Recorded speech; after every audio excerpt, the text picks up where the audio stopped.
Your first look at high school football scores and highlights. This is First Down Friday Night. Sponsored by Whataburger, Dryer Vent Squad, your Community Health Mart Pharmacy, and P2EDI. Now your hosts, Mo Carter, Nick Kuzma, and Simon Williams. All right, week 5 of the high school football season. It's a strange one. Majority of our teams taking time off. Vacation time in fall. Exactly. Or they're just recharging their batteries as they use it for a bye week.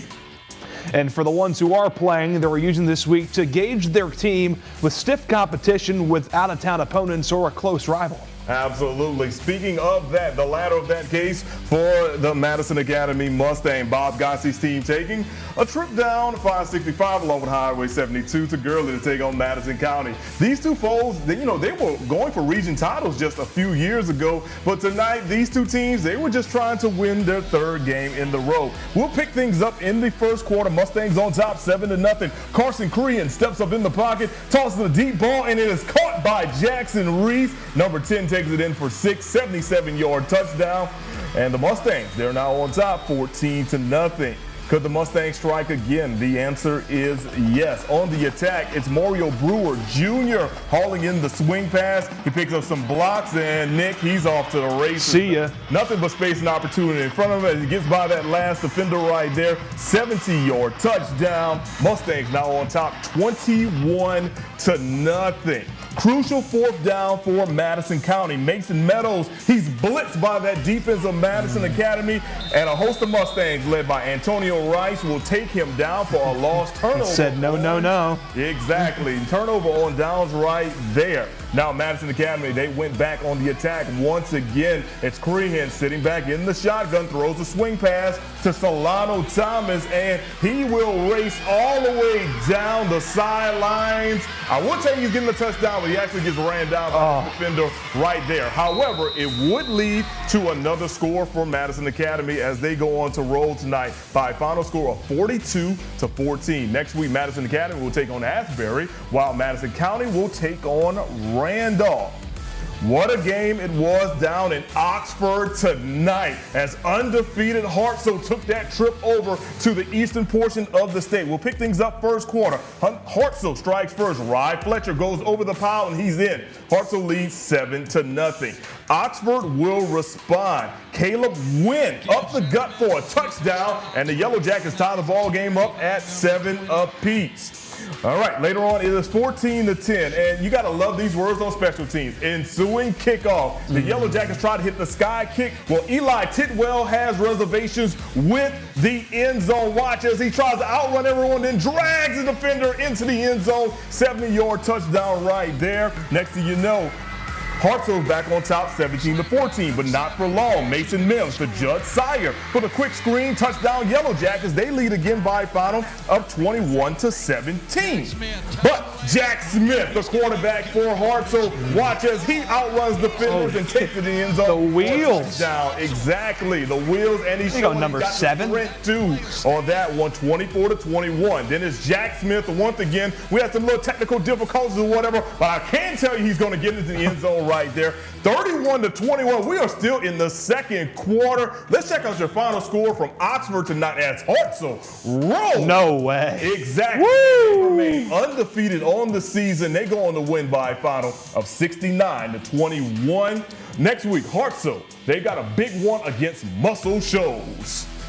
All right, well, Austin welcomed Gardendale for a non-region game in Decatur. These teams have only played 3 times, with Gardendale holding a 2-1 advantage in this series. But they went at it in 2015, and the Bears beat the Rockets 55-38 in that one. Well, in the stands, the bands were keeping the energy up, while on the field, each team kept each other's offenses at bay in what was a very competitive first half. No score, late first quarter when we enter. Austin draws up a screenplay, but Gardendale's Caden Combs lays a huge hit to stop it at the line, forces Austin to punt. They get the ball back then 2 drives later. Gavin Fuqua gets an inside rush up the middle for the first down. Still have to punt it away, though, on this drive. Defense, I guess, was the key. Gardendale now gets the ball back. Early second quarter, Tyler Nelson took the snap, handed it off to Kendrick Story, got the good setup blocks from his lineman,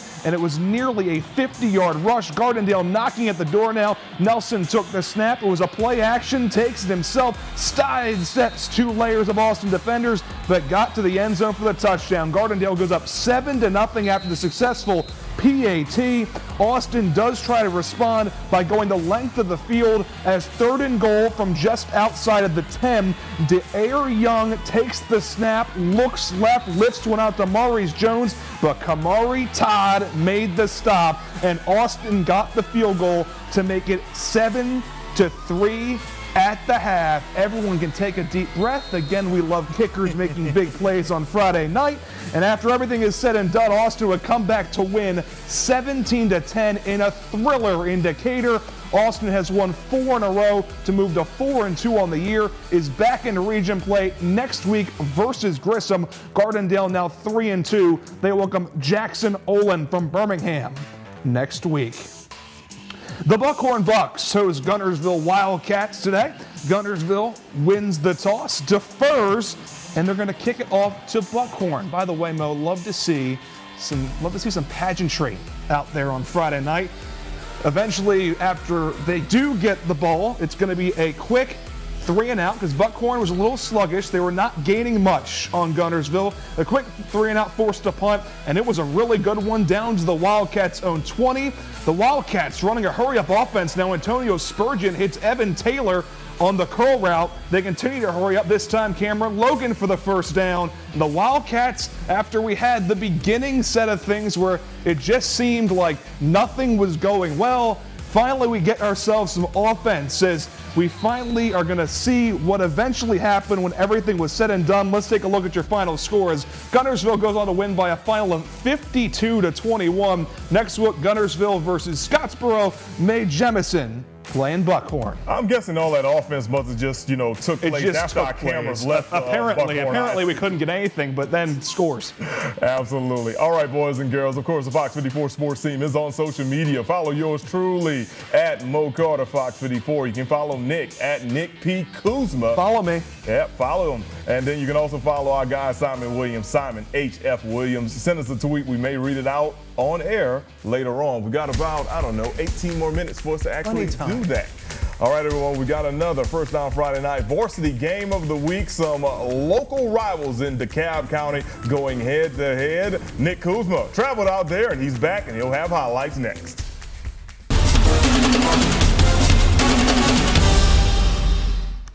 Welcome back. It was rivalry night in DeKalb County. Plainview hosted Fife at a matchup of schools just about 6 miles apart.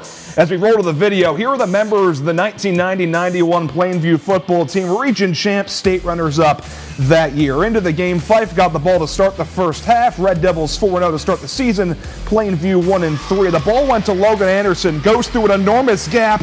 No one is near him, and on the opening kickoff, Anderson is gone. Touchdown Fife. Before we knew it, it's 7-zip Red Devils. Coming into this game, Coach Paul Benefield and Fife averaging 46.5 points per game, and the Red Devils already well on their way to it. A rare pass from Fife, Blake Dobbins to Evan Chandler. I thought it was a touchdown. You can say whatever you want. Marked down at the 6, though. They punch it on the next play, go up 14-0. Then on this play here you're watching, it was Fife's next drive. They were already in the goal line, and Anderson went in for the score. Fife went into the locker room up 35-0 at the half, and no doubt about it, Fife stays undefeated, goes on to win by a final of 56-13. Next week, the Red Devils try and continue their undefeated stretch against Collinsville. Plainview goes to Hoax Bluff. Okay. And then out in Scottsboro, the Priceville Bulldogs taking on the Scottsboro Wildcats. In the first quarter, it's Jake Jones. He's going to hand it off to number 34 for a 4-yard gain, give the Wildcats to a second down. Next up, Jake Jones. Once again, get used to that name. He's going to have a keeper around the side. Bulldog defense to gain some yardage, but the Bulldogs closer to the goal line now. That's a good thing. Jake Jones then with a handoff to 34, who took it to the house as the Bulldogs put on 6 on the board, but the Wildcats would eventually even the score as Jason Cricket would get the ball to Sage Smothers, who had rushed for 5 to give the Wildcats the first down, a little over half the distance from the goal line. Now Jason Pickett, a handoff to Jalen Mosley, who would try to get up the field but was brought down by Luke Terrell for a short gain, and there Jason Pickett with a kick with a keeper that would take him straight to the end zone. Let's look at your final score. Priceville wins it 28-21. Next week, it's Scottsboro versus Guntersville, and Priceville plays that Catholic school, JP2. All right, there are some more wild games from across the area tonight, and we've got more highlights coming up on First Down Friday night. You do not want to miss these exciting highlights down the final stretch. Stay tuned.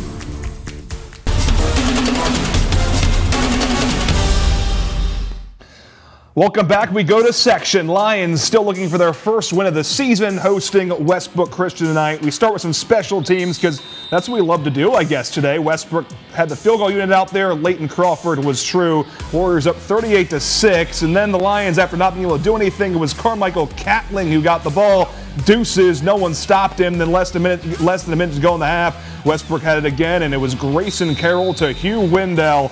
Now the Warriors, they put up 50 points in the first half alone of this game, and Westbrook Christian cruises, goes on to win by a final of 59-6. Section playing Eider next week. Nope.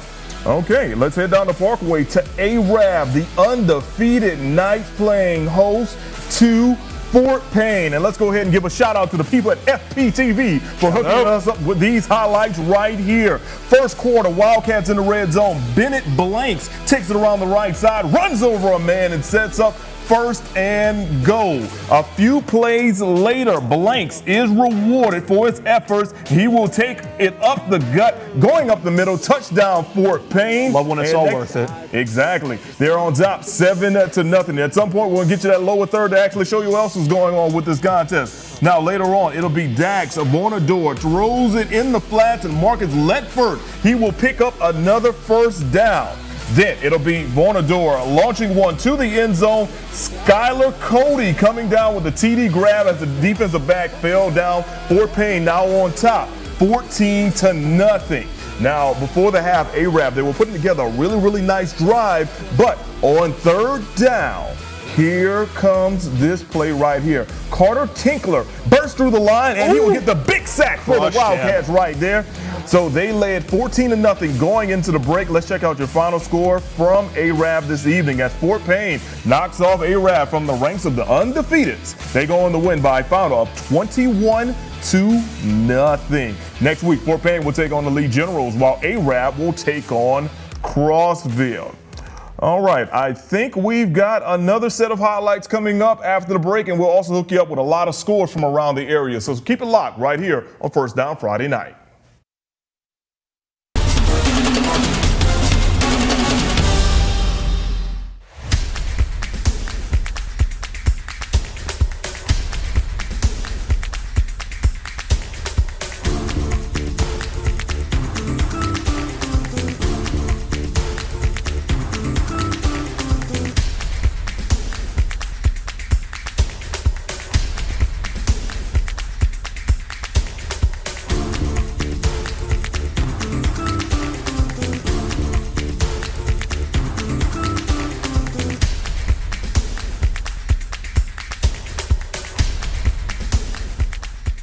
All right, welcome back, everyone.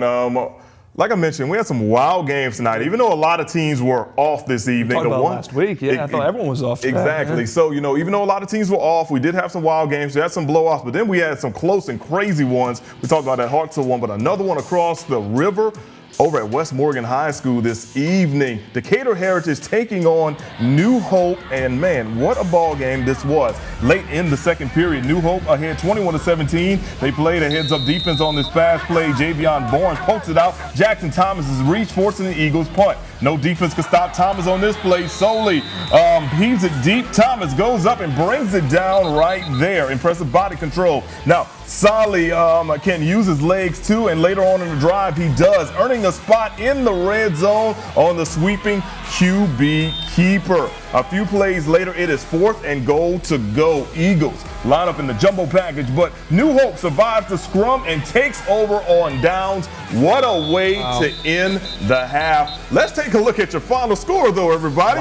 New Hope goes on to win by a final of 48-47. Here's what happened. New Hope scored a touchdown with 37 seconds left and then gets the two-point conversion to win, and then a field goal falls short for Decatur Heritage. They dropped to 3-3. Now next week they'll get Appalachian, while New Hope will take on North Jackson. That was an absolute thriller, wasn't it? It really, really was. That's why I hate sometimes we can't stay all the way through the end of these games, because you have situations like that. Yep, that's the case. Well, our MVP of the week played an awesome game last week, too. Sometimes it seems like we just get fun game after fun game each week. And, of course, each week we bring you coverage of great high school football games in and around North Alabama. We also recognize outstanding performances with our weekly First Down Friday Night MVP Award. And here's me with this week's winner. Heading into Friday, Huntsville High had dropped 2 straight and 12 of its last 13 games to fellow 7A Region 4 school Bob Jones. But this time, things were different as the Panthers took down the 8th-ranked Patriots 28-24. Well, it was real big for us, but like Coach said, we enjoyed it for 30 seconds and now we focusing on the next team. But it was real big for us. It was real big. Carlin Long was a catalyst for the Huntsville offense, rushing for 197 yards and 3 touchdowns. Carlin Long on the carry, touchdown, Huntsville. I played with a Heisman Trophy winner at South Carolina, and over the years been around him, and you know, he stacks up. He stacks up as a back that could be really good. He's got a lot of personal care about wanting to do well. For his efforts, Long has been named the First Down Friday Night MVP of the Week, brought to you by Whataburger. And this is what the win over Bob Jones means to Carlin and head coach Mark Fleetwood. It was big because in the past we couldn't finish the game for nothing. Like we'll be up on the team all game, then we won't be able to finish in the fourth quarter. You don't ever want to feel comfortable with where you are. You know, you want to use the idea that, hey, we're still not good enough and we got to even push harder than we are. So, but it gives you the extra momentum there, the extra push there that, hey, you did win one close, because we had lost a couple here in the last 2 seasons, the week before, and then last year we lost to Bob Jones and James Clemens by a total of 3 points. Long says he does hope to play college football after he graduates. In Huntsville, Nick Kuzma, Fox 54 Sports. All right, nominations now open. Just send an email to news@rocketcitynow.com, or you can head to the MVP section on the sports page of our lovely Fox54.com. It is a very simple process. We need the player's name, the school, the position, and most importantly, the stats from their last game. We know they're probably a pillar of the community. They do great work, you know, outside of school, but we need to know what they actually did in their last game. And don't forget, the MVP nomination and award is sponsored by our good friends at Whataburger. Okay, we've got some bonus coverage coming up tonight. Obviously, high school football on Friday night, but we also had Game 3 of the division series between the Rock City Trash Pandas and the Tennessee Smokies.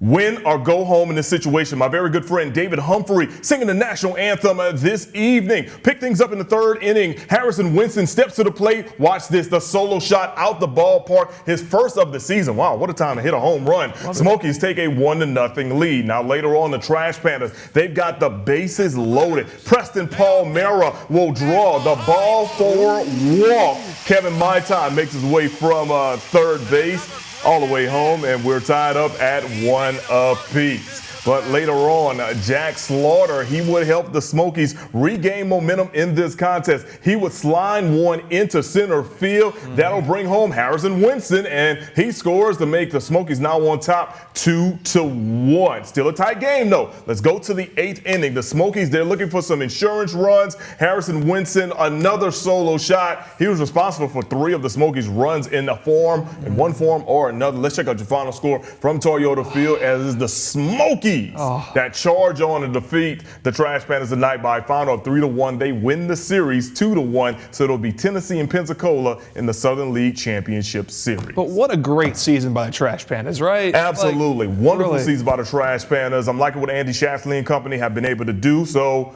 definitely going to look forward to what happens on next year. How could you not? And I mean, they had great fan experiences all year long. I know I just got here towards the end, but I could just tell going to a couple games how awesome it was, how awesome the atmosphere was when I went as a fan a couple times.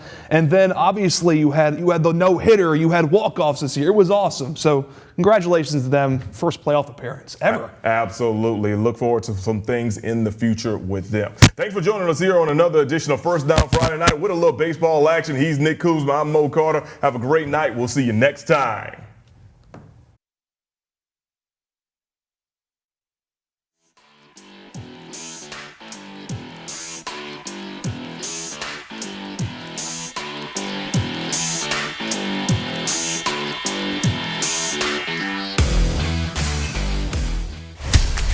First Down Friday Night is sponsored by Whataburger, Dryer Vent Squad, your community health mart pharmacy, and B2 EDI.